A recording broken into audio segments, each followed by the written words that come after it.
हर जीवन विकल है। त्रिसित मरुस्थल की कहानी हो चुकी जग में पुरानी, किंतु वारिधि के हृदय की प्यास उतनी ही अटल है। हर जगह जीवन विकल है। हो रहा विरही अकेला, रो रहा विरही अकेला, देख तन का मिलन मेला। पर जगत में दो हृदय की मिलन आशा विफल है। हर जगह जीवन विकल है। अनुभवी इसको बताएं, व्यर्थ मत मुझसे छिपाएं। प्रेयसी के अधुर मधु में भी मिला कितना गरल है। हर जगह जीवन विकल है। मनुष्य को गौर से देखें तो मरुस्थल ही मरुस्थल मिलेगा। जीवन में किसी के भीतर झांकें तो प्यास ही प्यास, अतृप्ति ही अतृप्ति मिलेगी। ऊपर से देख के मनुष्य को धोखे में मत पड़ जाना। ऊपर तो हंसी है, मुस्कुराहट है, फूल सजा लिए, भीतर जीवन बहुत विकल है। वस्तुतः भीतर विकलता है, इसलिए बाहर फूल सजा लिए। भीतर आंसू है, इसलिए बाहर मुस्कुराहटों का आयोजन कर लिया है। फ्रेडरिक नीत्शे ने कहा है, मैं हंसता हूं, लोग सोचते हैं खुश हुए। मैं खुश हूं, मैं हंसता हूं इसलिए कि कहीं रोने ना लगूं। अगर ना हंसा तो रोने लगूंगा। हंस हंस के छिपा लेता हूं आते हुए आंसुओं को। हम बाहर तो कुछ और दिखाते, भीतर हम कुछ और, इसलिए बड़ा धोखा पैदा होता है। काश हर व्यक्ति अपने जीवन की कथा को खोल कर रख दे तो तुम बहुत हैरान हो जाओगे। इतना दुख है, दुख ही दुख है। सुख की तो बस आशा है। आशा है कि मिलेगा कभी। आशा है आज नहीं तो कल, कल नहीं तो परसों, इस जन्म में नहीं तो अगले जन्म में, पृथ्वी पर नहीं तो स्वर्ग में। बस आशा है। हाथ में तो राख है, प्राणों में तो बुझापन है। इस सत्य से जो जागा उसके जीवन में ही क्रांति घटित होती है। होता ऐसा है कि हम दूसरे को धोखा देते देते अपने को भी धोखा दे लेते। हंसते हैं ताकि दूसरे को पता ना चले आंसुओं का। दूसरा हमें हंसते देखता है, भरोसा कर लेता है कि हम प्रसन्न हैं। उसके भरोसे पर धीरे धीरे हम भरोसा कर लेते हैं कि हम जरूर प्रसन्न होंगे, तभी तो लोग भरोसा करते हैं। ऐसा धोखा बड़ा गहरा है। जिस आदमी ने अमेरिका में पहला बैंक खोला, उससे किसी ने पूछा जब वो बड़ा सफल हो गया कि तुमने बैंक खोला कैसे? उसने कहा, मैंने किताबों में पढ़ा, यूरोप में बैंक है, उनके संबंध में। मैंने भी अपने द्वार पर एक तख्ती लगा दी, बैंक। घंटे भर बाद एक आदमी आया और $200 जमा करवा गया। सांझ दूसरा आदमी आया और $150 जमा करवा गया। तीसरे दिन तक तो मेरी हिम्मत इतनी बढ़ गई कि मेरे भी पास जो $20 थे वो भी मैंने अपने बैंक में जमा करा दिए। ऐसे भरोसा पैदा हो जाता। तुम अपनी छवि को दूसरे की आंख में ही देखते हो और तो उपाय भी नहीं। तुम अपने को पहचानते भी दूसरे के माध्यम से हो और तो कोई उपाय भी नहीं। दूसरे की आंखें दर्पण का काम करती। अब अगर दर्पण के सामने तुम मुस्कुराते हुए खड़े हो गए तो दर्पण क्या करे? दर्पण बता देता है कि मुस्कुराहट है होंठों पर। दर्पण में मुस्कुराहट देख के तुम्हें भरोसा आ जाता है कि जरूर मैं खुश होऊंगा। ऐसा बार बार करने से, दोहराने से असत्य भी सत्य मालूम होने लगते। फिर हम डरते हैं कि कहीं सत्य का पता ना चल जाए, तो हम अपने भीतर देखना बंद कर देते। हम फिर बाहर ही देखते। लोगों से पूछो तुम कौन हो, तो वे जो उत्तर देंगे वे उत्तर उनने बाहर से सीखे। यह भी गजब हुआ, यह भी अजब हुआ। अपना पता दूसरे से पूछते हो। मैं कौन हूं ये दूसरे से पूछते हो। दूसरे को खुद का पता नहीं है, तुम्हें कैसे बता सकेगा? अपना पता अपने से पूछना होगा, आंख बंद करके देखना होगा। लेकिन लोग आंख बंद नहीं करते, आंख बंद की के सो जाते। इसलिए तो कभी कभी जब तुम आंख बंद करते हो, नींद नहीं आती, तो बड़ी तकलीफ होती। वो तकलीफ नींद ना आने के कारण नहीं, वो तकलीफ इसलिए है कि आंख खुली रहे तो दूसरे दिखाई पड़ते रहते। आंख बंद हो जाए और नींद ना आए तो अपने भीतर का उपद्रव दिखाई पड़ने लगता है। कूड़ा करकट नरक परत परत खुलने लगती, उससे घबराहट होती। नींद ना आने के कारण घबराहट नहीं है। घड़ी भर नींद ना आई तो क्या बिगड़ जाएगा? लेकिन हम दो ही उपाय जानते हैं। आंख खुली हो तो कहीं उलझे रहें, आंख बंद हो तो नींद में डूब जाएं। आंख बंद करके जागे रहना कठिन है। क्योंकि आंख बंद करके फिर हमें अपनी असली तस्वीर दिखाई पड़ने लगती, और वो असली तस्वीर बहुत सुंदर नहीं। आत्मज्ञानी कुछ भी कहें, हमें उनकी बात पर भरोसा नहीं आता। वे तो कहते हैं परमात्मा विराजमान है। हम तो जब भी भीतर देखते हैं तो अंधेरा, नरक, दुख, पीड़ा, अतीत के सब टूटे हुए सपने, खंडहर, हाथ तो कुछ लगा नहीं कभी, अतृप्ति अतृप्ति की कतार पर कतारें वही हाथ लगती हैं। ज्ञानी कहते हैं भीतर बड़ा प्रकाश है। हम तो जब भीतर जाते तो अंधेरे ही अंधेरे से मिलना होता, बड़ी घबराहट होने लगती। अमावस की रात मालूम होती, पूर्णिमा तो दूर,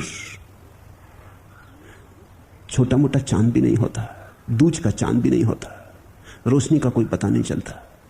एक अंधेरे की गर्त में डूबने लगते हैं, घबराहट होती। दूसरे से पूछ पूछ के हमने झूठा आत्म परिचय बना लिया है। ज्ञानी ठीक कहते हैं कि भीतर परमात्मा है और प्रकाश है, लेकिन इस अंधेरी घाटी से गुजरना होगा।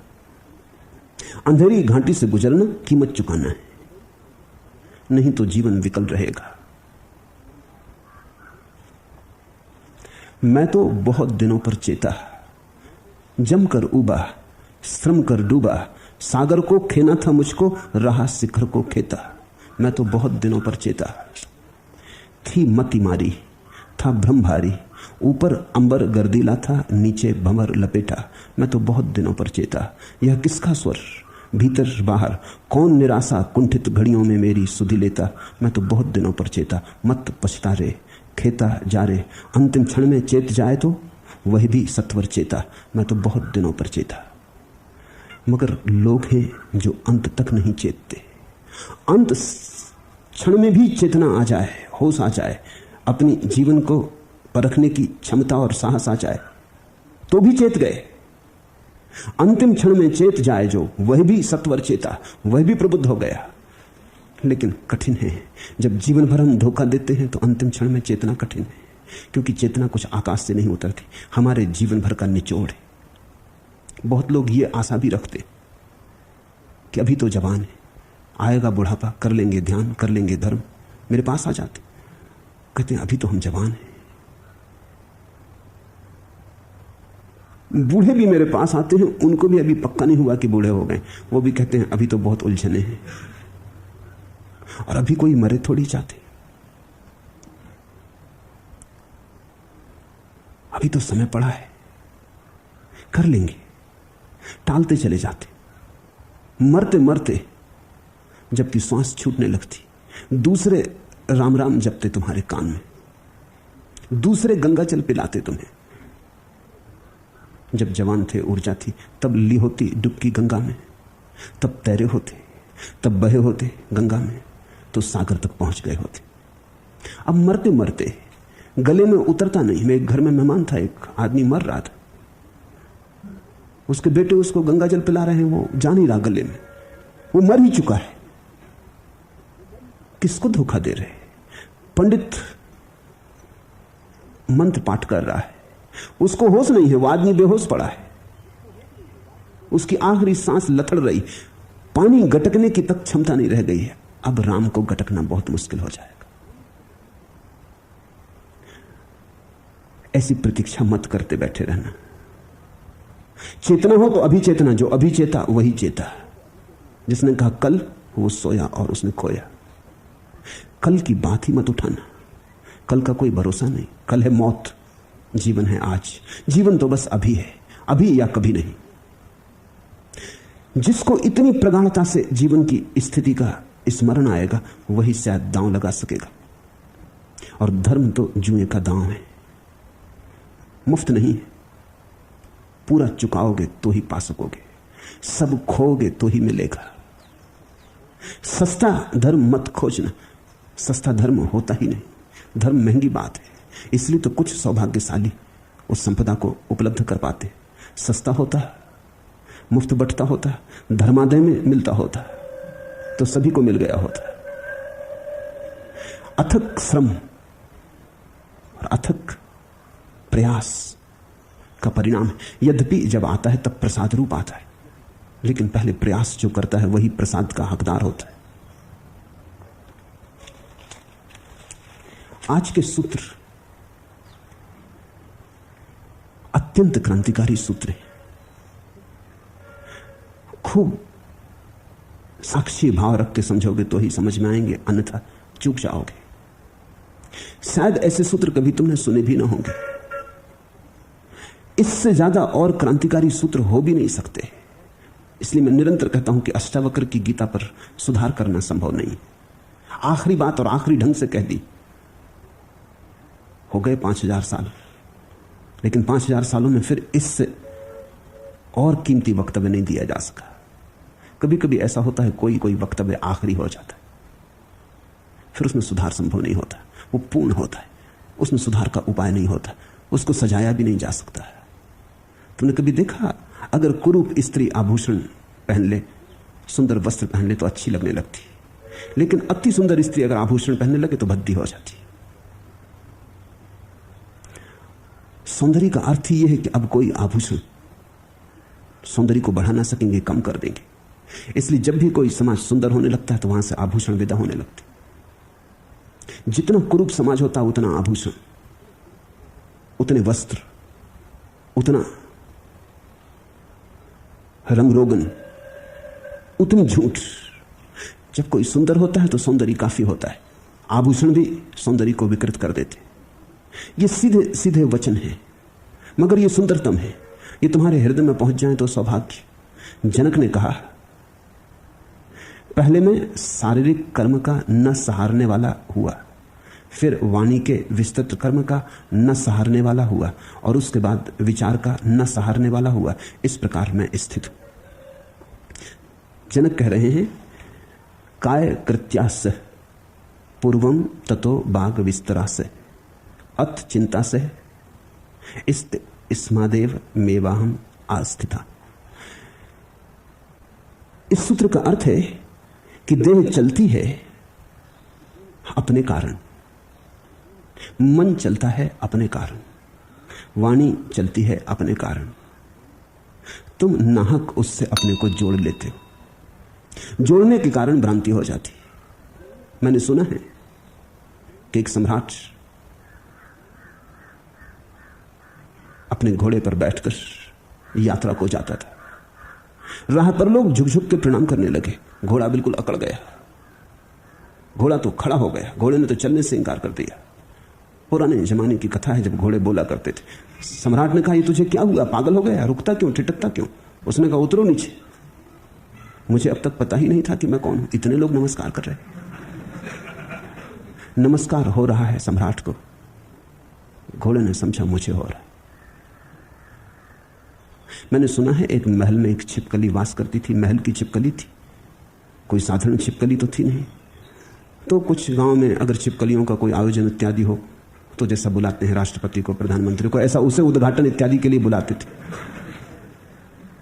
लेकिन वो जाती नहीं थी, अपने सहयोगियों को भेज देती थी। उपराष्ट्रपति को भेज दिया। छिपकलियों ने पूछा कि देवी तुम क्यों नहीं आती? उसने कहा, मैं आ जाऊं तो ये महल गिर जाए, छप्पर को संभाले कौन? छिपकली छप्पर को संभाले हुए। हंसो मत, छिपकली को ऐसी भ्रांति हो तो आश्चर्य नहीं, मनुष्य ऐसी भ्रांति में जीता है।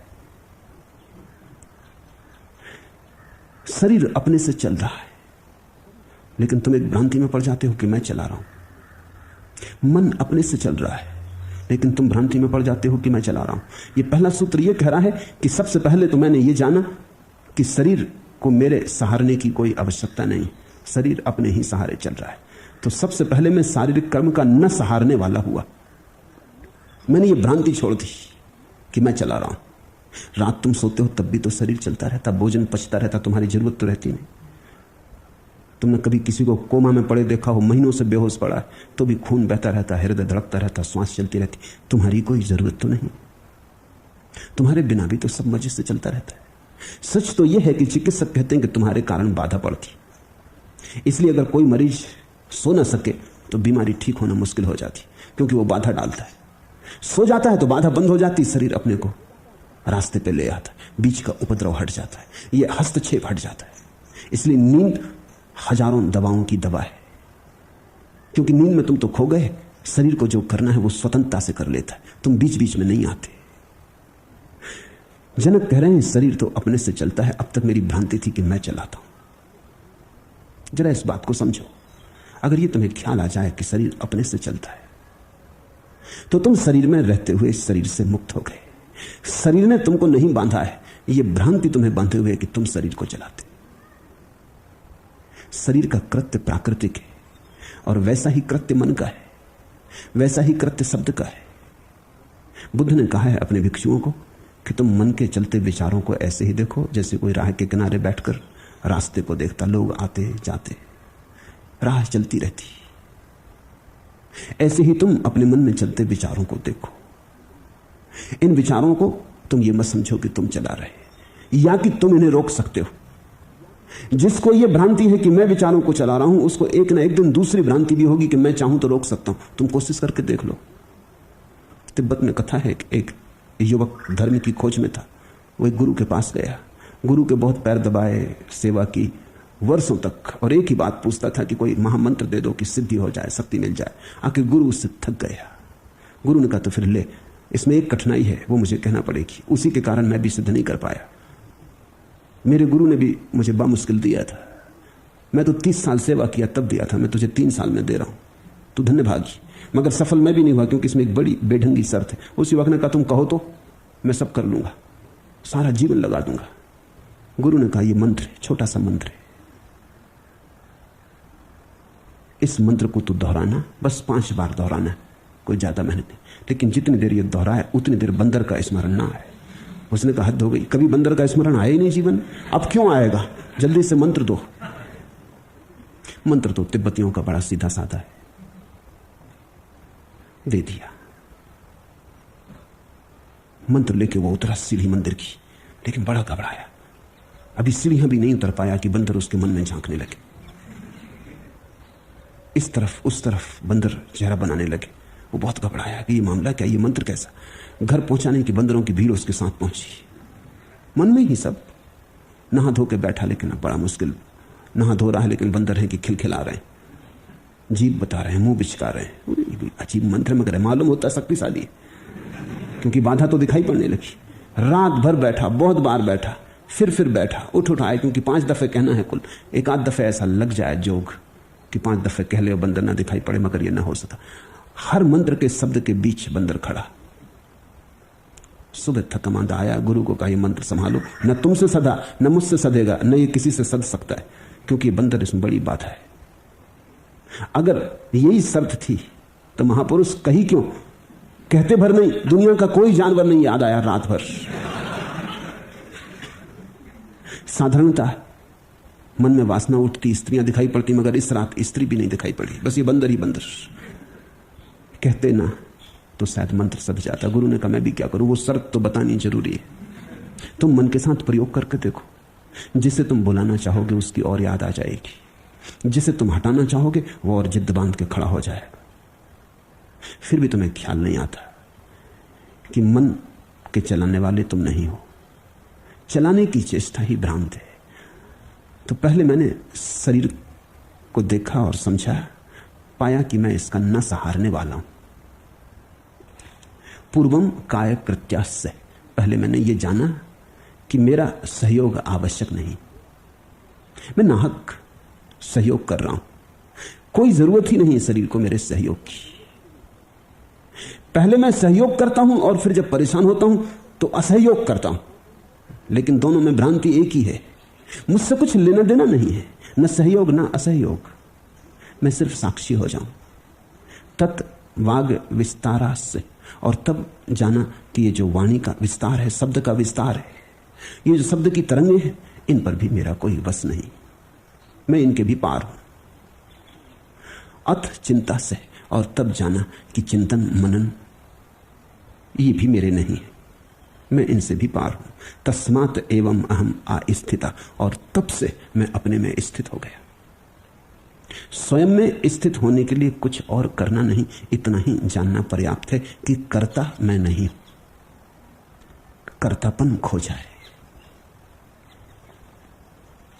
नदी रुकती नहीं है, लाख चाहे उसे बांधो, ओढ़कर सवाल वह चलती रहेगी।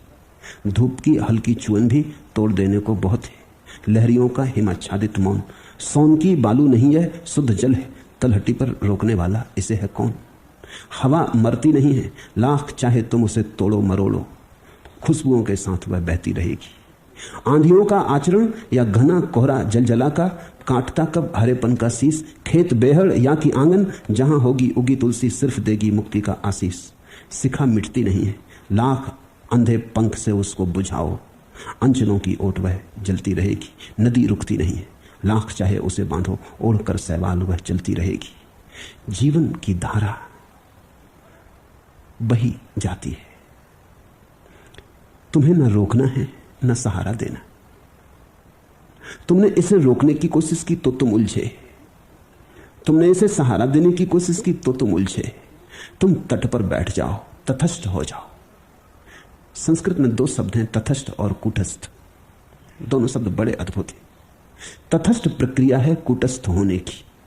पहले किनारे बैठ जाओ, तट पर बैठ जाओ, बहने दो नदी की धार।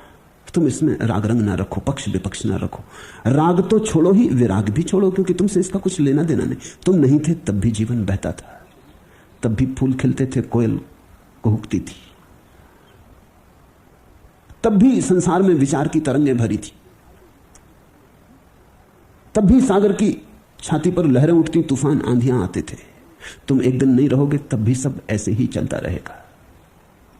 तुम तट पर बैठ जाओ, तटस्थ हो जाओ। तटस्थ होना साधन है। अगर तुम तट पर बैठ गए और नदी की धार को बहने दिया और तुमने कोई भी पक्षपात ना रखा, तुमने कोई निर्णय भी ना रखा मन में कि नदी अच्छी है या बुरी, तुम्हारा लेना देना क्या, जिसकी हो वो जाने। ये जीवन कैसा है, शुभ की अशुभ, पाप की पुण्य, ऐसा तुमने कुछ भी विचार ना किया। तुम्हारा लेना देना क्या। आए तुम अभी, कल तुम चले जाओगे। घड़ी भर का बसेरा है, रात रुक गए हो सराय में। अब सराय अच्छी कि बुरी, तुम्हें क्या प्रयोजन है। सुबह डेरा उठा लोगे, जिसकी हो सराय वो फिक्र करे। तुम अगर तट पर ऐसे बैठ गए, तटस्थ हो गए, तो जल्दी ही एक दूसरी घटना घटेगी, तुम कूटस्थ हो जाओगे। कूटस्थ का ही अर्थ है अस्थिता। ये शब्द समझना, क्योंकि जनक इसे बार बार दोहराएंगे। मैं अपने में स्थित हो गया, अब मेरे भीतर कोई हलन चलन नहीं। अब बाहर चलता रहे तूफान, मेरे भीतर कोई तरंग नहीं आती। तरंग आती थी तभी तक जब तक तुम बाहर से संबंध जोड़े बैठे थे, सहयोग या असहयोग, मित्र या शत्रु, राग या विराग, कोई नाता तुमने बना लिया था, सब नाते छोड़ दिए।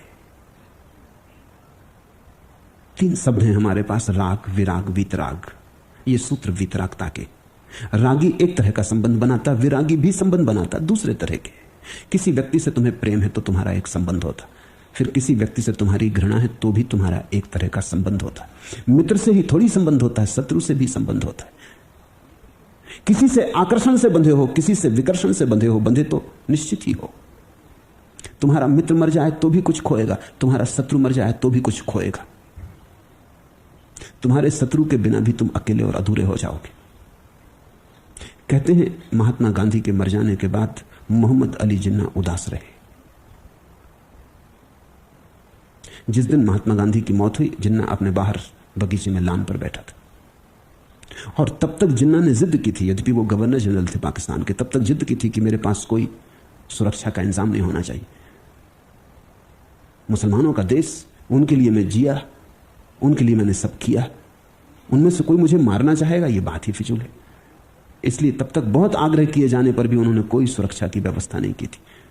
लेकिन जैसे ही उनके सेक्रेटरी ने आकर खबर दी कि गांधी को गोली मार दी गई, जिन्ना एकदम उठ के बगीचे से भीतर चला गया। और दूसरी बात जो जिन्ना ने कही अपने सेक्रेटरी को कि सुरक्षा का इंतजाम कर लो। जब हिंदू गांधी को मार सकते तो अब कुछ भरोसा नहीं, अब किसी का भरोसा नहीं किया जा सकता, तो मुसलमान जिन्ना को भी मार सकते। उसके बाद जिन्ना के चेहरे पर वो प्रसन्नता कभी नहीं रही जो सदा थी। दुश्मन मर गया, गांधी के मरते ही जिन्ना भी मर गए, कुछ खो गया।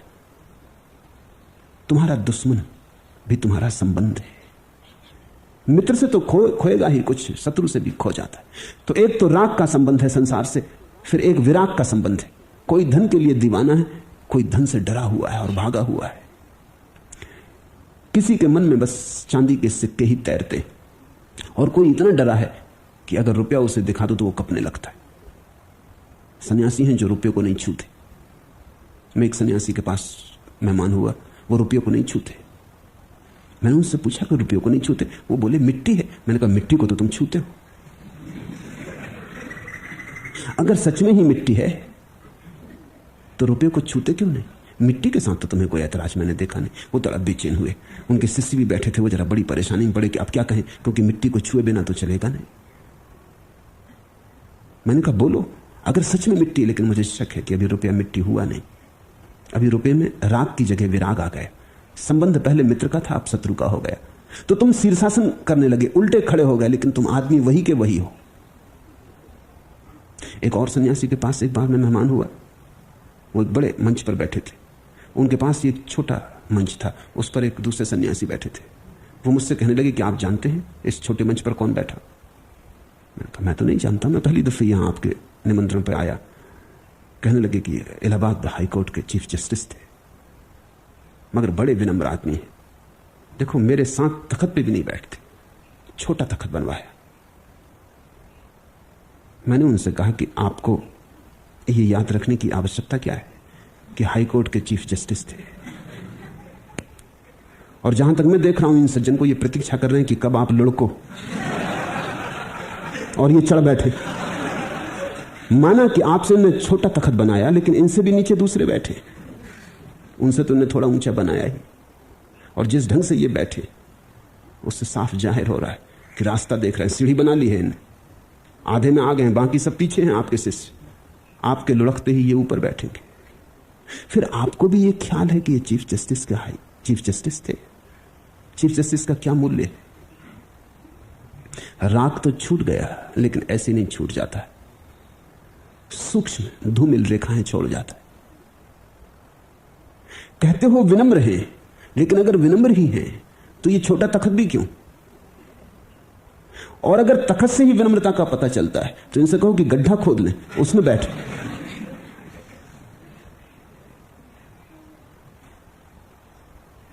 ये विनम्रता अहंकार का ही एक रूप है। ये थोथी और झूठी और कहती कुछ है कुछ और। रागी विरागी हो जाता है, विपरीत भाषा बोलने लगता है। अगर तुम मंदिरों में जाओ, साधु सन्यासियों के सत्संग में जाओ, सन्यासी जिनको मैं सत्यानाशी कहता हूं, उनकी बात सुनो, तो तुम एक बात निश्चित पाओगे, उन्हीं चीजों की वे निंदा कर रहे हैं जिनमें तुम्हें रस है। अगर तुम्हें धन में रस है तो वे धन की निंदा कर रहे हैं। तुम्हें अगर काम वासना में रस है तो वे काम वासना की निंदा कर रहे हैं। तुम्हें अगर स्त्री में रस है तो वे स्त्री का जैसा विभत्स चित्र खींच सके वैसा खींचने की चेष्टा कर रहे हैं। लेकिन ये सारी चेष्टा एक ही बात बताती है, रस विपरीत तो हुआ, बदला नहीं। राग विराग तो बना, गया नहीं। वीतराग का अर्थ है जहां राग और विराग दोनों गए। वीतराग का अर्थ है जहां तुमने इतना ही जाना कि न मेरी किसी से शत्रुता है और न मेरी किसी से मित्रता है, मैं अकेला हूं, असंग, अछूता, कुंवारा। तस्मात् एवं अहम अस्थिता, और इस कारण मैं स्वयं में हूं और इस प्रकार मैं स्थित हुआ हूं। ये जनक और अष्टावक्र के बीच जो चर्चा है, यह अद्भुत संवाद है। अष्टावक्र ने कुछ बहुमूल्य बातें कही, जनक उन्हीं बातों की प्रतिध्वनि करते हैं। जनक कहते हैं कि ठीक कहा, बिल्कुल ठीक कहा, ऐसा ही मैं भी अनुभव कर रहा हूं। मैं अपने अनुभव को अभिव्यक्ति देता हूं, इसमें कुछ प्रश्न उत्तर नहीं है। एक ही बात को गुरु और शिष्य दोनों कह रहे हैं, एक ही बात को अपने अपने ढंग से दोनों ने गुनगुनाया है। दोनों के बीच एक गहरा संवाद है। यह संवाद है, यह विवाद नहीं है। कृष्ण और अर्जुन के बीच विवाद है। अर्जुन को संदेह है, वो नई नई शंकाएं उठाता है।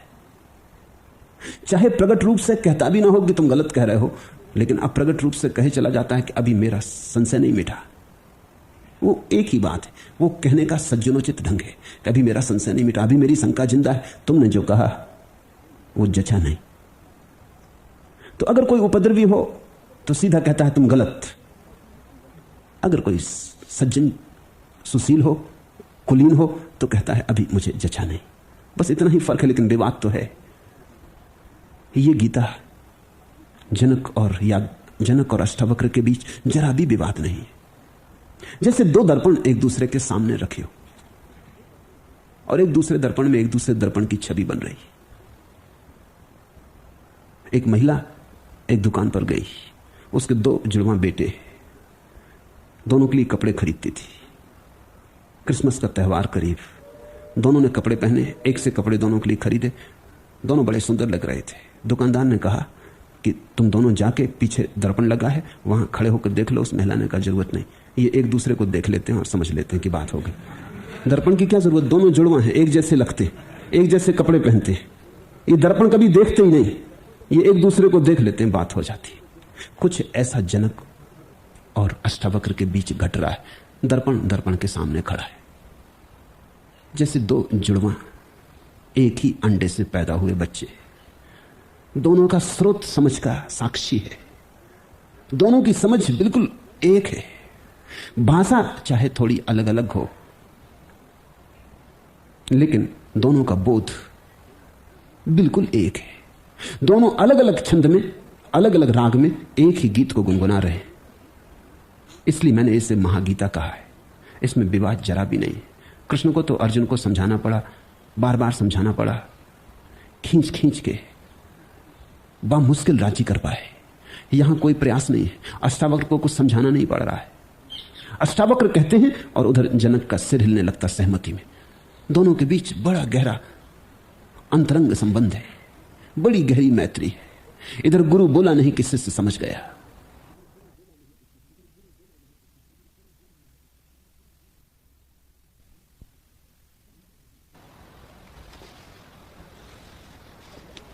शब्द आदि ऐन्द्रिक विषयों के प्रति राग के अभाव से और आत्मा की अदृश्यता से जिसका मन विक्षोभों से मुक्त होकर एकाग्र हो गया, ऐसा ही मैं स्थित हूं। प्रीत्य भावेन शब्दादेर दृश्य त्वेन चात्मना विक्षेपाग्र हृदया एव मेवा हम आस्थिता। शब्द दादे प्रीत्य भावेन, शब्द आदि के प्रति जो प्रेम है, भाव है, उससे मैं मुक्त हो गया हूं।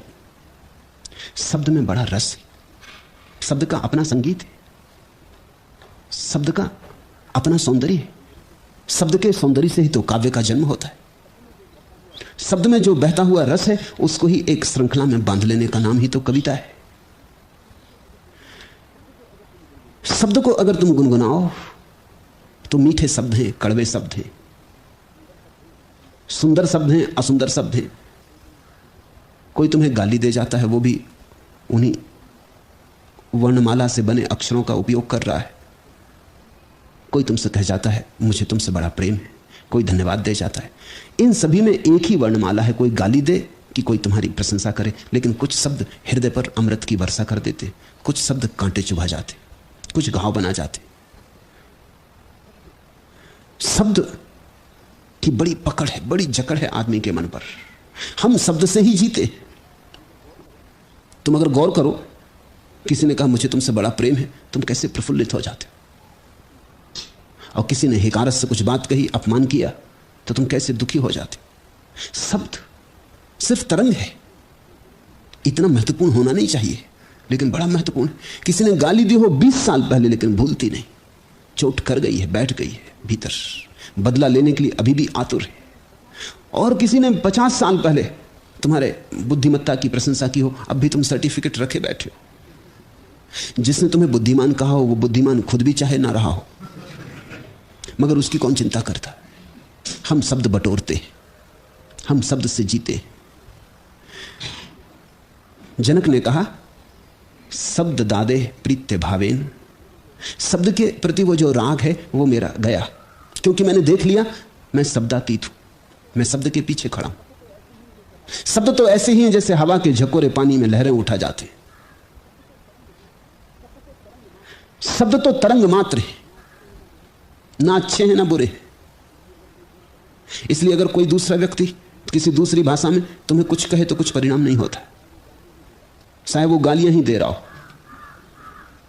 खलील जिब्रान की एक कहानी, एक आदमी परदेश गया, वो एक बड़े होटल के सामने खड़ा है, लोग भीतर आ रहे हैं, जा रहे हैं, बैरे लोगों का स्वागत कर रहे हैं। उसने समझा कि कोई राजभोज है, वो भी चला गया, उसका भी स्वागत किया गया, उसको भी बिठाया गया, थाली लगाई गई, उसने भोजन किया। उसने कहा अद्भुत नगर है, इतना अतिथि सत्कार। फिर बैरा तस्तरी में रख के उसका बिल ले आया, लेकिन वो समझा कि बड़े अद्भुत लोग हैं, लिख के धन्यवाद भी दे रहे हैं कि आपने बड़ी कृपा की कि आप आए। वो झुक झुक के नमस्कार करने लगा। वो बोला कि बड़ा खुश हूं। मगर वो बैरा को समझ में ना आया, बैरा को कि मामला क्या, ये झुक किस लिए रहा है, नमस्कार किस लिए कर रहा है। कुछ समझा नहीं तो मैनेजर को बुला लाया। उस आदमी ने समझा कि हद हो गई, अब खुद मालिक आ रहा महल का। वो झुक झुक के नमस्कार करने लगा और बड़ी प्रशंसा करने लगा, लेकिन एक दूसरे की बात किसी को समझ में ना आए। मैनेजर ने समझा या तो पागल है या हद दर्जे का धूर्त है। उसको पुलिस के हवाले कर दिया। वो समझा कि अब शायद सम्राट के पास ले जा रहे हैं। वो ले जाया गया अदालत में। मजिस्ट्रेट बैठा था। वो समझा कि सम्राट। मजिस्ट्रेट ने सारी बात समझने की कोशिश की, लेकिन समझने का वहां कोई उपाय न था। वो भाषा एक दूसरे की कोई जानता ना था। आखिर उसने दंड दिया कि कुछ भी हो, इसको गधे पे बिठा के तख्ती लगा के इसके गले में कि धूर्त है, दगाबाज है और दूसरे लोग सावधान रहें ताकि ये गांव में किसी और को धोखा ना दे सके, इसकी फेरी लगवाई जाए। जब उसको गधे पे बिठाया जाने लगा तब तो उसकी आंख से आंसू बहने लगे आनंद के। उसने कहा हद हो गई, अब जुलूस निकाला जा रहा है। मैं सीधा साधा आदमी, मैं कोई नेता वगैरह नहीं हूं, मगर मेरा जुलूस निकाला जा रहा है। ये तो बिल्कुल गरीब आदमी हूं, ये तो नेताओं को शोभा देता, ये आप क्या कर रहे हैं। मगर कोई उसकी सुने नहीं। जब वो गधे पे बैठ के गांव में घूमने लगा तो स्वभावतः भीड़ भी पीछे चली। बच्चे चले शोरगुल मचाते। उसकी प्रसन्नता का ठिकाना नहीं है। जीवन में ऐसा कभी अवसर मिला नहीं था। एक ही बात मन में चुभने लगी कि आज कोई अपने देश का होता और देख लेता। जाके कहूंगा तो कोई मानेगा भी नहीं। वो बड़ी गौर से देख रहा है भीड़ में। जब बीच चौरस्ते पर उसका जुलूस पहुंचा, शोभा यात्रा, और काफी भीड़ इकट्ठी हो गई तो उस भीड़ में एक आदमी दिखाई पड़ा। वो आदमी उसके देश का था। वो चिल्लाया, अरे मेरे भाई देखो क्या हो रहा है। लेकिन वो दूसरा आदमी तो इस देश की भाषा समझने लगा था, यहां कई साल रह चुका था। उसने ऐसा सिर झुका तो वो भीड़ में से निकल गया कि कोई दूसरा ये ना देख ले कि हमारा इनसे संबंध है। लेकिन गधे पर बैठे हुए नेता ने समझा कि हद हो गई, ईर्ष्या की भी एक सीमा है। भाषा समझ में ना आए तो फिर मनगढ़ंत है सब हिसाब। जब तक समझ में आता तब तक अच्छा शब्द बुरा शब्द, जब समझ में नहीं आता तो सभी शब्द बराबर, कोई अर्थ नहीं। अर्थ नहीं है शब्दों में, अर्थ माना हुआ है। शब्द तो केवल ध्वनियां हैं, अर्थहीन। जिस दिन यह समझ में आ जाता है कि शब्द तो केवल ध्वनियां हैं, अर्थहीन, उस दिन जीवन में एक बड़ी अभूतपूर्व घटना घटती है। तुम शब्द से मुक्त होते हो तो तुम समाज से भी मुक्त हो जाते हो, क्योंकि समाज यानी शब्द। बिना शब्द के कोई समाज नहीं है। इसलिए तो जानवरों का कोई समाज नहीं होता, आदमियों का समाज होता है। समाज के लिए भाषा चाहिए, दो को जोड़ने के लिए भाषा चाहिए। अगर दो के बीच भाषा ना हो तो जोड़ नहीं पैदा होता। तो भाषा समाज को बनाती, भाषा आधार है। अब जिस व्यक्ति को सच में ही सन्यासी होना हो, उसे समाज से भागने की कोई जरूरत नहीं। सिर्फ भाषा का जो राग विराग है उससे मुक्त हो जाना काफी है। बस इतना जान ले कि शब्द तो मात्र ध्वनियां हैं, अर्थहीन, मूल्यहीन, न अच्छे हैं न बुरे। ऐसा जानते ही तुम अचानक पाओगे तुम मुक्त हो गए समाज से। अब तुम्हें कोई न तो गाली दे के दुखी कर सकता, न खुशामद करके तुम्हें प्रसन्न कर सकता। जिस दिन तुम लोगों के दुख देने और सुख देने की क्षमता के पार हो गए, उस दिन तुम पार हो गए। शब्द आदि ऐन्द्रिक विषयों के प्रति राग के अभाव से और आत्मा की अदृश्यता से जिसका मन विक्षोभों से मुक्त होकर एकाग्र हो गया, ऐसा ही मैं स्थित हूं। आत्मा अदृश्य है और सब दृश्य है। आत्मा अदृश्य है, होनी ही चाहिए। अगर आत्मा भी दृश्य हो तो किसके लिए दृश्य होगी? आत्मा दृष्टा है। तुम सब कुछ देखते हो आत्मा से, आत्मा को नहीं देखते। इसलिए तो लोग आत्मा को विस्मरण कर बैठे। आंख से सब दिखाई पड़ता है, बस आंख दिखाई नहीं पड़ती। हाथ से तुम सब पकड़ सकते हो, लेकिन इसी हाथ को इसी हाथ से नहीं पकड़ सकते। आत्मा तो दृष्टा है। चाहे बाहर लगे इन हरे वृक्षों को देखो, चाहे बैठे जनसमूह को देखो, चाहे अपनी देह को देखो, चाहे आंख बंद करके अपने विचारों को देखो और गहरे उतरो भावों की सूक्ष्म तरंगों को देखो, लेकिन तुम तो सदा देखने वाले हो। तुम कभी भी दृश्य नहीं बनते। आत्मा अदृश्य है।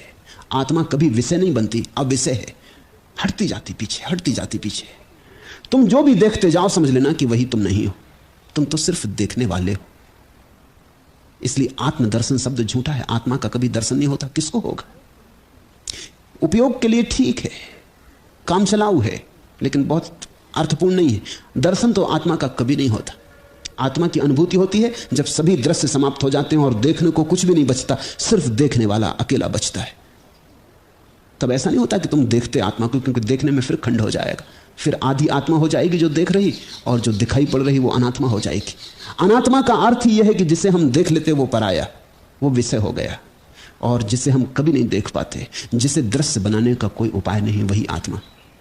ये सूत्र ध्यान की पराकाष्ठा का सूत्र है। आत्मा अदृश्य है, तो फिर आत्मा को देखने के जितने उपाय हैं सब व्यर्थ हैं। जब करो तब करो, सब व्यर्थ है। यह बात जिसकी समझ में आ गई कि आत्मा को तो देखा नहीं जा सकता, क्योंकि आत्मा तो सदा देखने वाली है, उसके लिए फिर अब कोई साधन न रहे। आत्मना अदृश्यत्वेन, आत्मा अदृश्य है, ऐसी प्रतीति और अनुभूति के हो जाने से विक्षेपाग्र हृदय, हृदय से सारे विक्षेप विसर्जित हो गए। अब कोई तनाव नहीं है, अब कोई खोज नहीं है, आत्मा की खोज करने की भी खोज नहीं। अब इतनी भी वासना नहीं बची कि आत्मा को जाने, क्योंकि आत्मा को जाना नहीं जा सकता। आत्मा तो जानने का स्रोत है। एवं अहम अस्थिता, और इसलिए मैं अपने में स्थित हो गया हूं, क्योंकि अब करने को कुछ बचा ही नहीं। संसार अपने से चल रहा है, मन की धारा अपने से बह रही है, वहां कुछ करने को नहीं है। शायद कोई कहे कि चलो संसार अपने से बह रहा, मन की धारा अपने से बह रही, कुछ करने को नहीं, परमात्मा इनका करता है। लेकिन तुम अपने को तो खोजो, तो उस खोज से फिर नया तनाव पैदा होगा, फिर नई वासना, नई इच्छा, फिर नया संसार। जनक कहते हैं वो भी अब सवाल नहीं है, खोजना किसको है? मैं तो खोजने वाला हूं, तो खोजना किसको है? मैं शुद्ध बुद्ध चिन्हमात्र, ऐसा जानकर स्थित हो गया हूं। ऐसा जानने में ही स्थिति आ गई है। ऐसा जानने के कारण ही सब अथिरता चली गई, स्थिरता बन गई। अंधेरों पली है ये धरती कि जिसमें दिवस पर भी छाई हुई यामिनी है। मेरा शरीर धरती निवासी है तो क्या, मेरी आत्मा तो गगन गामिनी है। शरीर होगा धरती पर, आत्मा तो गगन गामिनी है। आत्मा तो गगन है, आत्मा तो आकाश जैसी है, असीम।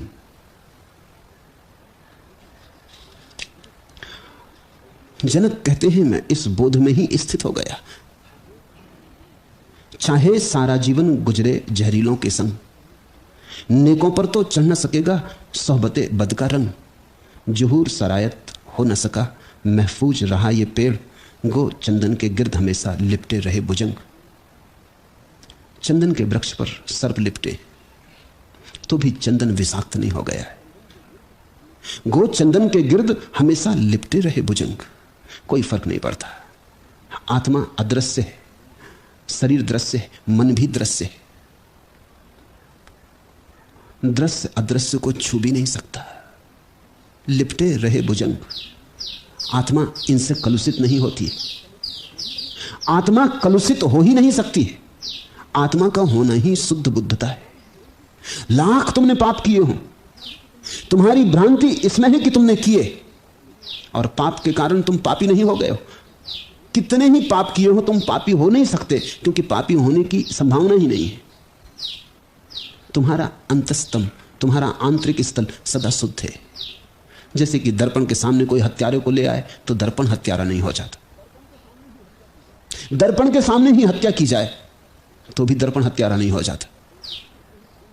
दर्पण के सामने ही खून गिरे तो भी दर्पण पर हत्या का जुर्म नहीं है।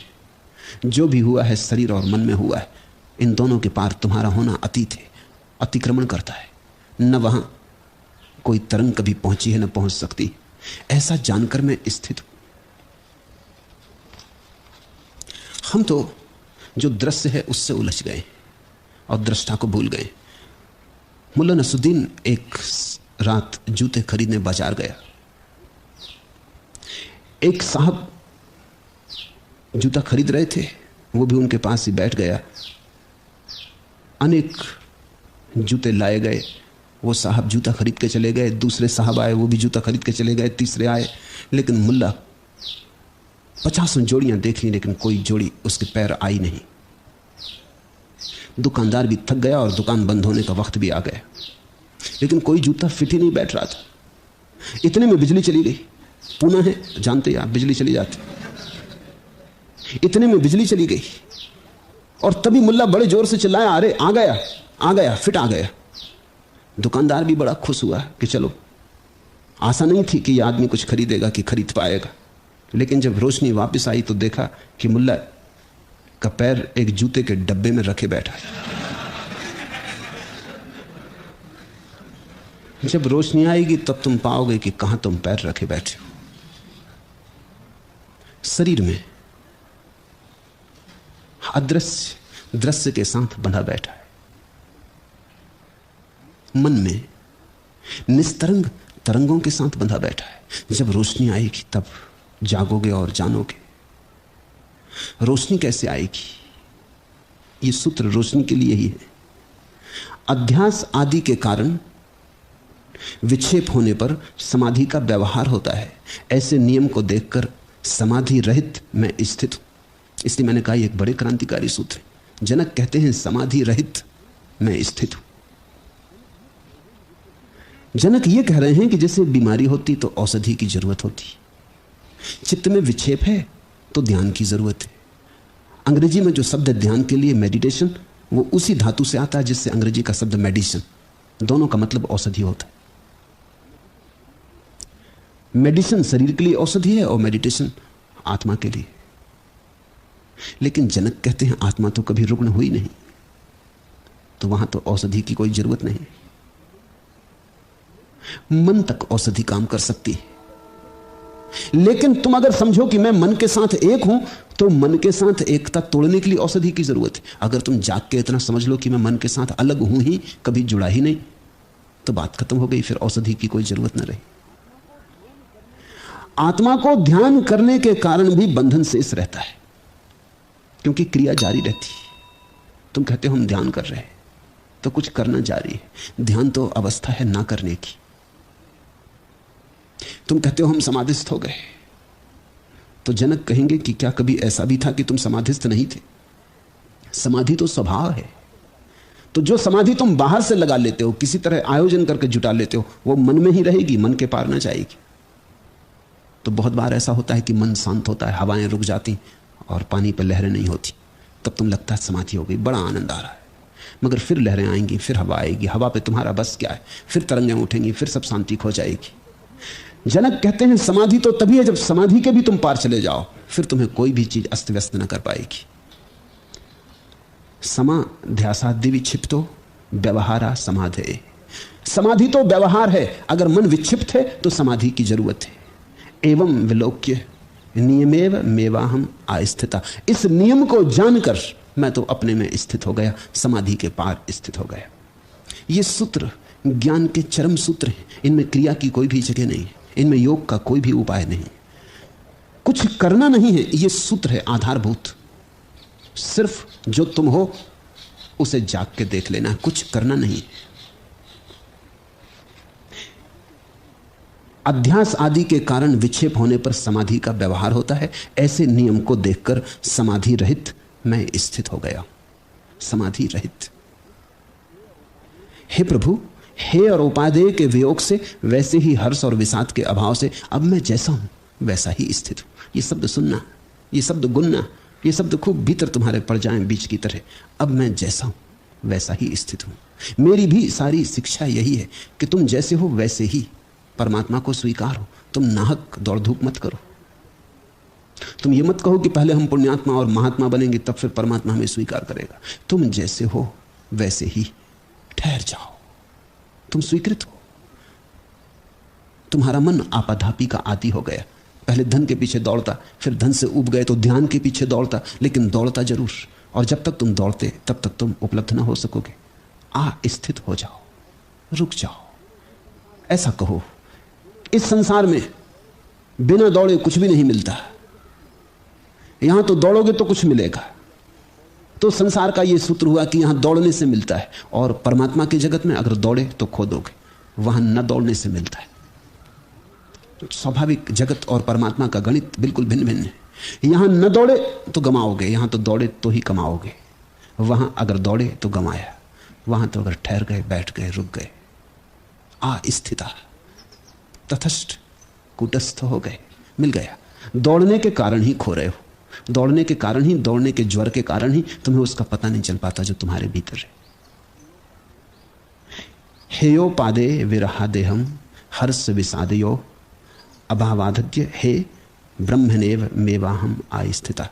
हे ब्रह्मन, जनक अपने गुरु को कहते हैं, हे ब्रह्मन, हे भगवान, हे उपादे विरहात। अब तो क्या ठीक क्या गलत दोनों ही गए, क्या करना क्या न करना दोनों ही गए, क्योंकि करता गया। क्या शुभ क्या अशुभ ऐसी चिंता अब न रही, क्योंकि करने को ही कुछ नहीं रहा, मैं तो अकर्ता हूं। हर्ष विषादयो अभावात, और ऐसा होने के कारण हर्ष और विषाद का अभाव हो गया है। हे ब्रह्मन, अध्य अहम एवं एव आस्थिता, इसलिए अब तो मैं जैसा हूं वैसा का वैसा ही स्थित हो गया। मैं कुछ नया नहीं हो गया, मैं कुछ महात्मा नहीं हो गया, मैंने कुछ पा नहीं लिया, अब तो मैं जैसा हूं वैसा ही स्थित हो गया हूं।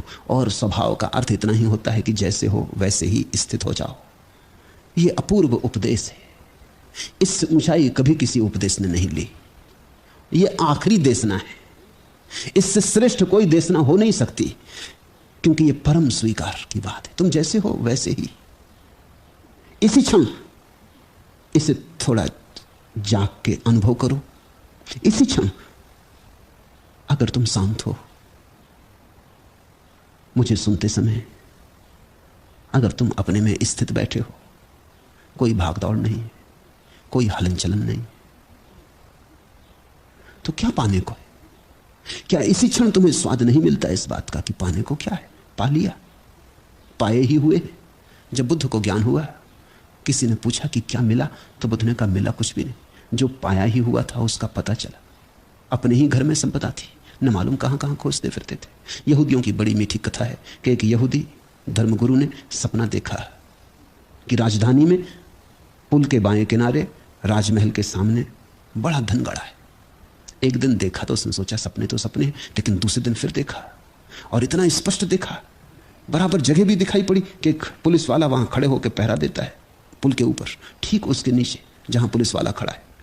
मगर दूसरे दिन थोड़ा मन में गुदगुदी तो आई कि धन उखाड़ ले जाके, लेकिन सोचा कि सपनों से कहीं ऐसे धन मिले। फिर लेकिन तीसरे दिन सपना आया और आवाज आई कि क्या पड़ा कर रहा है, जा खोज ले, अब ये मौका फिर ना मिलेगा, पीढ़ी दर पीढ़ी के लिए तेरा रोग दीनता सब दूर हो जाएगी।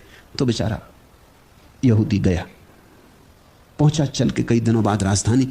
भरोसा तो नहीं आता था, कई दफे संदेह होने लगता था मन में कि सपने के पीछे जा रहा हूं, मूर्ख हूं, कहां का पुल कहां का राजमहल हो या ना हो, पर अब आधा आ गया तो चलो देख ही आए। और राजधानी भी नहीं देखी तो राजधानी देख लेंगे। जाके तो चकित हो गया, पुल है वही पुल, महल है सामने वही महल जो सपने में देखा, रत्ती रत्ती वही है, और पुलिस वाला खड़ा है और शकल भी पहचानी, वो 3 दिन जो सपने में देखा वही आदमी खड़ा है। बड़ा हैरान, लेकिन अब खोदे कैसे, वहां पहरा लगा रहता 24 घंटा। मगर वो घूमने लगा वहीं पुल के आसपास, चक्कर लगाए, इधर जाए उधर जाए। पुलिस वाला भी देख के सोचने लगा कि मामला क्या है।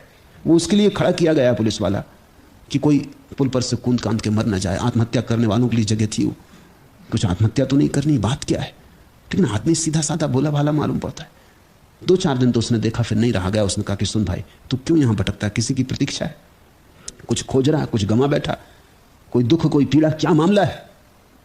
तो उसने कहा आपसे क्या छिपाना है, एक बड़ी हैरानी की बात, सपना देखा, 3 दिन तक देखा, यही जगह जहां आप खड़े इसके नीचे धन गड़ा है। वो पुलिस वाला तो जोर से हंसने लगा, उसने कहा हद हो गई, सपना तो मैंने भी देखा है कि फला फला गांव में, और वो उसी के गांव का नाम लिया जहां से यहूदी आया, फला फला यहूदी के घर में, वो तो इसी का नाम है यहूदी का, उसकी खाट के नीचे जहां वो रोज रात सोता और सपने देखता है, धन गड़ा है।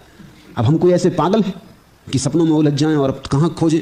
उस गांव में इस नाम के 50 यहूदी होंगे, आधा गांव इस नाम का होगा, और कोई के घर में घुस के खोदेंगे कैसे? तू भी खूब पागल है मूर्ख। लेकिन ये सुन के यहूदी तो बोला नमस्कार धन्यवाद, वो भागा, जाके खाट के नीचे खोदा, धन वहां था। जिससे हम खोजते फिर रहे हैं कहीं और, वो हमारे भीतर है, हम उसे लेकर ही आए, वो हमारा स्वभाव है। तुम जैसे हो वैसे ही, इसी क्षण, एक क्षण बिना गमाए निर्वाण को उपलब्ध हो सकते हो। कुछ करने की बात होती तो समय लगता है, तो चेष्टा करनी पड़ती। महात्मा बनना हो तो समय लगेगा, परमात्मा बनना हो तो समय लगने की जरा भी जरूरत नहीं। इसे मुझे फिर से दोहराने दो, महात्मा बनना हो तो बहुत समय लगेगा, जन्म जन्म लगेंगे, क्योंकि महात्मा का अर्थ है बुराई को काटना है, भलाई को संभालना है, अच्छा करना है, बुरा छोड़ना है, ये छोड़ना वो पकड़ना, बड़ा समय लगेगा। और फिर भी तुम महात्मा हो पाओगे इसमें संदेह है, क्योंकि कोई महात्मा हो ही नहीं सकता जब तक उसे भीतर का परमात्मा न दिखाई पड़ जाए। तब तक सब थोथा है, धोखा है, ऊपर ऊपर है, आवरण है।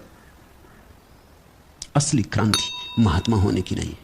असली क्रांति तो इस उद्घोषणा की है कि मैं परमात्मा हूं, अहम ब्रह्मास्मि। और यह इस क्षण हो सकता है। अगर न हो तो केवल इतना ही कि तुम समझ नहीं पाए स्थिति को। देह तुम नहीं हो, मन तुम नहीं हो, इतनी बात तुम्हारे स्मरण में गहरी हो जाए, तुम दृष्टा हो। अब मैं जैसा हूं वैसा ही स्थिति हूं। अध्य अहम एवं एव आस्थिता, इसे खूब गुनगुनाना। इस बात को जितना पी जाओ उतना शुभ है। कभी कभी बैठे बैठे शांत इस बात का स्मरण करना कि मैं जैसा हूं वैसा ही अपने में स्थित, प्रभु में स्थित हूं। कभी अंधेरी रात में उठ के बिस्तर पर बैठ जाना और इसी एक बात का गहन स्मरण करना कि मैं जैसा हूं वैसा ही। और मैं तुमसे कहता हूं अभी और यहीं, तुम जैसे हो ऐसे ही। बस फर्क इतना ही है कि कर्ता से चेतना हट जाए और साक्षी हो जाए। जरा सा फर्क है, जैसे कोई गियर बदलता कार में, बस ऐसा गियर बदलना, कर्ता से साक्षी। इस गियर बदलने के लिए कई बातें सहयोगी हो सकती हैं, लेकिन इस गियर बदलने को कोई भी बात जरूरी नहीं है। ध्यान सहयोगी हो सकता है, लेकिन ध्यानी मत बन जाना। संन्यास सहयोगी हो सकता है, लेकिन संन्यास की अकड़ मत ले लेना। सन्यासी मत बन जाना, नहीं तो चूक गए। पूजा प्रार्थना सहयोगी हो सकती है, लेकिन पुजारी मत बन जाना। ये सब चीजें सहयोगी हो सकती हैं, कारण नहीं। कारण की तो जरूरत ही नहीं है। परमात्मा तो तुम हो ही, अन्यथा होने का उपाय नहीं। लेकिन जब मैं ये कह रहा हूं तब भी तुम सुनोगे ये संदिग्ध, क्योंकि सुन लो तो तुम अभी हो जाओ। तुम सुनना नहीं चाहते, तुम्हें कर्ता होने में भी रस है। तुम कहते हो कर्ता नहीं, तो मैं ही तो कर्ता भरता हूं अपने परिवार का। तुम पत्नी के सामने जैसे अकड़ के खड़े हो जाते हो कि पति स्वामी छू चरण, और वो कहती मैं तुम्हारी दासी। और तुम बेटे से कहते हो कि देख मैं ही तुझे पाल के बड़ा कर रहा हूं, भूल मत जाना। और जब तुम धन कमा लेते हो तो तुम चाहते हो हर कोई कहे कि हां हो साहसी, हो संघर्षशील। और जब तुम चुनाव जीत जाओ और किसी पद पे पहुंच जाओ तो तुम ये कहने में मजा ना पाओगे कि मैं साक्षी हूं। फिर मजा क्या रहा? हराया, जीते, किसी को गिराया, इसमें सब रस है। मैंने सुना मुल्ला नसरुद्दीन कुछ वर्षों लंदन में रहता था। दिल्ली में रहने वाले उसके छोटे भाई ने एक दिन उससे फोन पे बातचीत की। हालचाल पूछने के बाद छोटे भाई ने कहा भैया मां कह रही हैं कि 500 रुपए भेज दो। मुल्ला ने कहा क्या कहा? कुछ सुनाई नहीं दे रहा। अब तक सब सुनाई दे रहा था, अचानक बोला कुछ सुनाई नहीं दे रहा। छोटे ने फिर भी चिल्ला के कहा मां कह रही हैं 500 रुपए भेज दो। मुल्ला ने फिर भी वही उत्तर दिया। छोटे ने और भी चिल्ला के कहा, पर बड़े ने, मुल्ला ने फिर भी वही जवाब दिया। इतने में ऑपरेटर जो दोनों की बातें सुन रहा था बोला अरे भाई आपको सुनाई कैसे नहीं दे रहा? आपकी मां कह रही है कि 500 रुपए भेज दो। मुल्ला ने कहा तुझे अगर सुनाई दे रहा तो तू ही क्यों नहीं भेज देता? सुनाई तो सभी को दे रहा है, लेकिन वो 500 रुपए भेजना। मैंने सुना है एक गांव में एक धनपति था, बड़ा कंजूस, बमुश्किल दान देता था, और बाद में वो बहरा भी हो गया। लोगों को तो शक था कि वो बहरा इसीलिए हो गया कि लोग दान मांगने आए तो वो कान पे हाथ रख ले, वो कहे कुछ सुनाई ही नहीं दे रहा। पर एक आदमी आया, वो भी खूब चिल्ला चिल्ला के कह रहा था। उसने कहा भाई बाएं तरफ से कहे, मुझे दाएं कान में तो कुछ सुनाई पड़ता नहीं। उसने बाएं कान में कहा बड़ी हिम्मत करके कि 100 रुपए दे, तो वो लाख सकता था, लेकिन वो कंजूस है, कृपण है। 100 रुपए सुन के उसने कहा कि नहीं भाई बाएं कान में ठीक नहीं सुनाई पड़ रहा, तू दाएं में कह। दाएं तक आते उसने सोचा कि अब इसको सुनाई नहीं पड़ रहा ना, 100 सुनाई पड़ रहे हैं तो क्यों ना बदल लूं। उसने कहा 200 रुपए। उसने कहा फिर बाएं वाली बात ही ठीक। फिर जो बाएं से सुनाई पड़ा वही ठीक। सुनाई तो सब पड़ रहा है, बहरे बने बैठे हो, क्योंकि सुनो तो जीवन में एक क्रांति घटेगी। और तुम इस बात के लिए भी राजी हो, अगर कोई तुमसे कहे कि ठीक कुछ करना है, तो तुम कहते हो करने को हम राजी हैं, क्योंकि करने में तत्क्षण तो क्रांति होने वाली नहीं। करेंगे, अभी कोई जल्दी तो नहीं, आज तो होने वाला नहीं, कल करेंगे, परसों करेंगे। लेकिन जनक की बात सुनने की हिम्मत नहीं है, क्योंकि जनक कहते हैं अभी हो सकता। तुम्हें बचने का जरा भी तो अवसर नहीं देते, तुम्हें भागने का जरा भी तो उपाय नहीं देते, तुम स्थगित कर सको इतनी बेईमानी की गुंजाइश नहीं छोड़ते। इसलिए अष्टावक्र की गीता प्रभावी नहीं हो सकी। मुझसे लोग पूछते हैं कि इतना महाग्रंथ कृष्ण की गीता तो इतनी प्रभावी हुई, अष्टावक्र की गीता प्रभावी क्यों ना हो सकी? कारण साफ है। कारण यह है कि अष्टावक्र कहते हैं अभी हो सकता, और इतना दांव लगाने की हिम्मत बड़ी विरली हिम्मत कभी होती किसी में। इसलिए ऐसी बात को लोग सुनते ही नहीं, पढ़ते ही नहीं। लोग तो ऐसी बात पढ़ते सुनते हैं जिसमें उनको सुविधा रहे। आश्रम है, अनाश्रम है, ध्यान है और चित्त का स्वीकार और वर्जन है। उन सबसे उत्पन्न हुए अपने विकल्प को देखकर मैं इन तीनों से मुक्त हुआ स्थित हूं। आश्रम है, हिंदू 4 आश्रम में बांटते जीवन को, वर्णों में बांटते, 4 वर्ण 4 आश्रम। लेकिन जनक कहते हैं आश्रम है, अनाश्रम है, वो भी जाल है, वो भी उपद्रव है। सब विभाजन उपद्रव है। अविभाज्य की खोज करनी है तो विभाजन से काम ना आएगा। न ब्राह्मण ब्राह्मण है, न शूद्र शूद्र है, वो सब चालबाजियां हैं, वो राजनीतिज्ञों की शोषण की व्यवस्थाएं। और मैं बटने को राजी नहीं हूं, क्योंकि चैतन्य ना तो शूद्र है और न ब्राह्मण है। चैतन्य तो बस चैतन्य, वो साक्षी तो सिर्फ साक्षी है। इसलिए कभी कभी ऐसा होता है, बड़े बड़े ज्ञानी भी क्षुद्र बातों में पड़े रह जाते हैं। कहते हैं शंकराचार्य काशी में स्नान करके लौटते थे कि एक शूद्र ने उनको छू लिया, तो वो चिल्लाए कि हट शूद्र। लेकिन शूद्र भी फकीर संत था। उसने कहा कि मैंने सुना कि आप अद्वैत का प्रचार करते और आप कहते एक ही है। अब इस एक ही में ये शूद्र और ब्राह्मण कहां से आ गए? और मैं ये पूछना चाहता हूं महानुभाव कि जब मैंने आपको छुआ तो आपके शरीर को छुआ कि आपकी आत्मा को छुआ? अगर शरीर को छुआ तो शरीर तो सभी के शूद्र हैं, सभी गंदे, और शरीर से शरीर को छुआ तो आप क्यों परेशान हो रहे? और अगर आपकी आत्मा को छू लिया तो आत्मा तो न शूद्र है और न ब्राह्मण है। ऐसा आप ही उपदेश करते। कहते हैं शंकराचार्य जो बड़े बड़े पंडितों को हरा चुके थे, बड़े दिग्गजों को हरा चुके थे, इस फकीर के सामने झुक गए और नत हो गए। उन्होंने कहा क्षमा करना। ऐसा बोध मुझे कभी किसी ने दिया नहीं। फिर बहुत शंकराचार्य ने कोशिश की कि खोजें ये कौन आदमी था। सुबह के अंधेरे में ये बात हो गई थी, ब्रह्म मुहूर्त में पता नहीं चल सका कौन आदमी था। लेकिन जो भी रहा हो,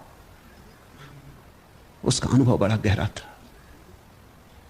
आश्रम है, अनाश्रम है, इस जाल में पड़ने के लिए जनक कहते मैं तैयार नहीं, इसीलिए अपने में स्थित हो गया हूं। ध्यान है और चित्त का स्वीकार और वर्जन है। ये पकड़ो, ये छोड़ो। मैं दोनों को छोड़ के अपने में स्थित हो गया हूं। कण कण करके दुनिया जोड़ी, कितनी भुक्कड़ चाह निगोड़ी, सबके प्रति मन में कमजोरी, किससे नाता तोड़ूं रे, अंगड़ खंगड़ मोह सभी से, क्या बांधूं क्या छोड़ूं रे, क्या लादूं क्या छोड़ूं रे। झोपड़ियां कुछ पीठ लिए हैं, कुछ महलों को पीठ दिए हैं, भोगी त्यागी त्यागी भोगी, दो में किसको होड़ूं रे, अंगड़ खंगड़ मोह सभी से, क्या बांधूं क्या छोड़ूं रे, क्या लादूं क्या छोड़ूं रे।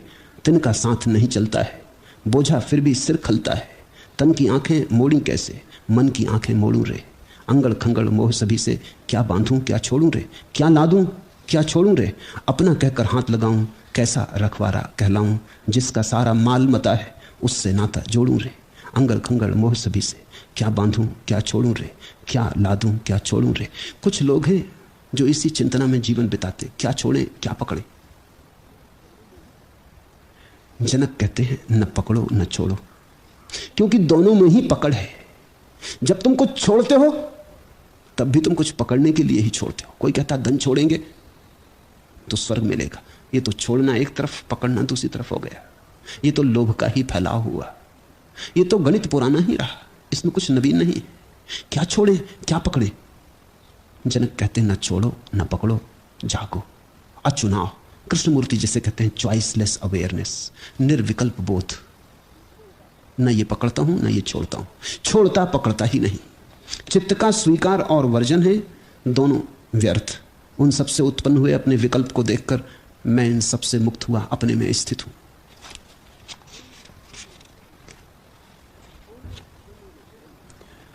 छोड़ने पकड़ने में बड़ी चालबाजी है। सुना है मैंने, मुल्ला नसरुद्दीन एक शराब के अड्डे पर रोज शराब पीने जाता था और 2 गिलास ऑर्डर देता। शराब आने पर वह दोनों हाथों में गिलास लेकर चीयर्स करता और एक के बाद दूसरे गिलास से घूंट भर भर के पीता। एक दिन बैरे ने राज पूछा कि मामला क्या है, आप सदा 2 ही गिलास क्यों बुलवाते हैं? तो उसने बताया, एक गिलास मेरा है और एक मेरे दोस्त का। दोस्त की याद में पीता हूं एक गिलास और एक गिलास खुद पीता हूं। लेकिन एक दिन जब उसने एक ही गिलास का ऑर्डर दिया तो बैरे ने फिर पूछा कि नसरुद्दीन मामला क्या है, आज आप एक ही गिलास लेकर पी रहे हैं, दोस्त की याददाश्त भूल गई? नसरुद्दीन ने कहा, कभी नहीं, दोस्त को कैसे भूल सकता हूं, मैंने शराब पीना छोड़ दी, ये तो दोस्त की ही याद में पी रहा हूं।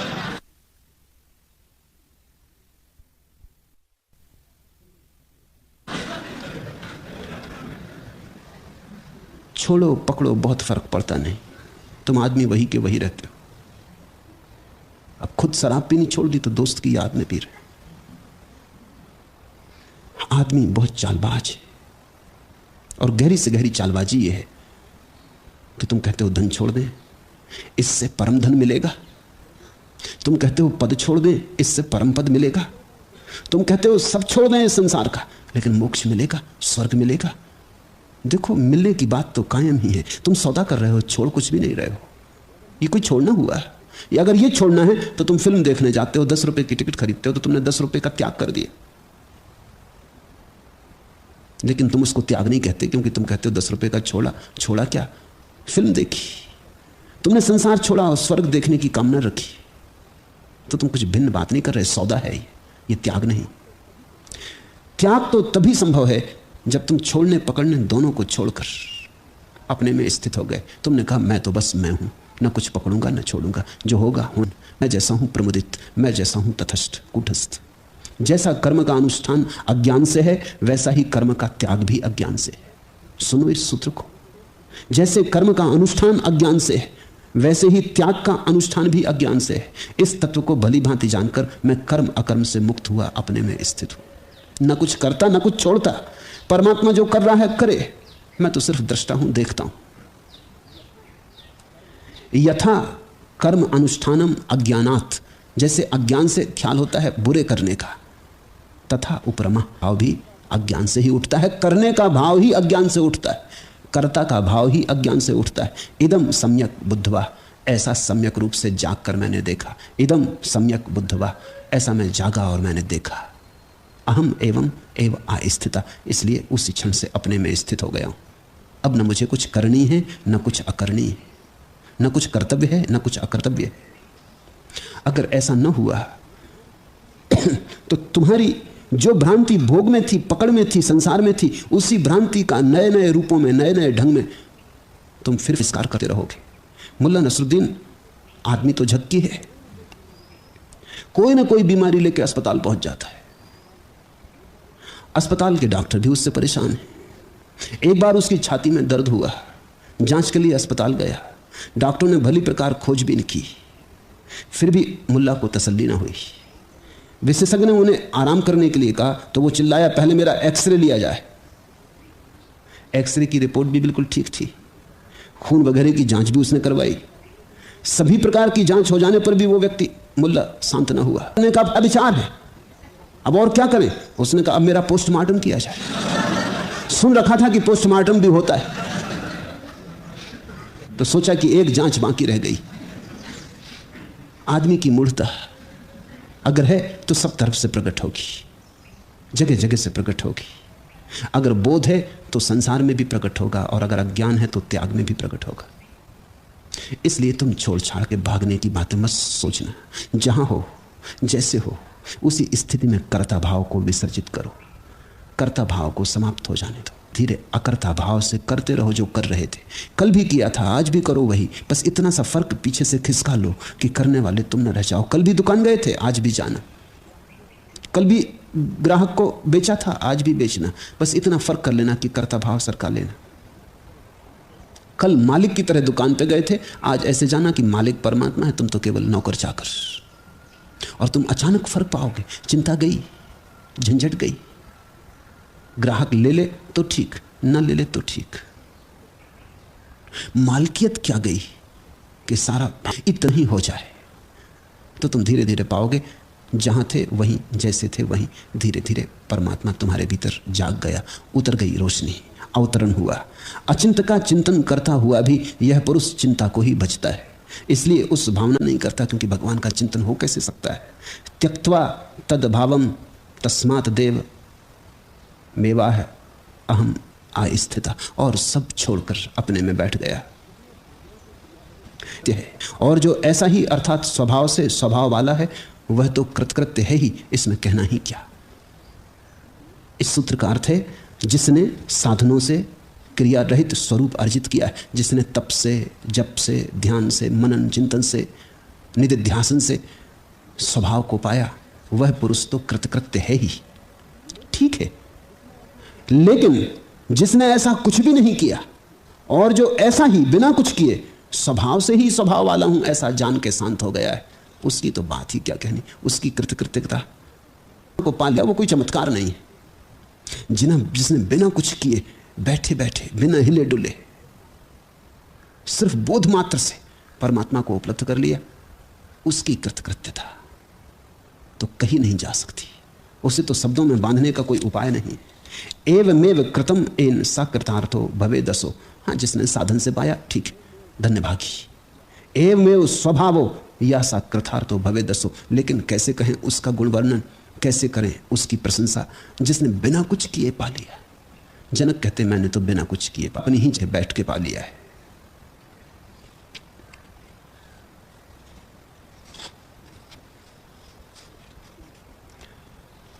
इन सूत्रों पर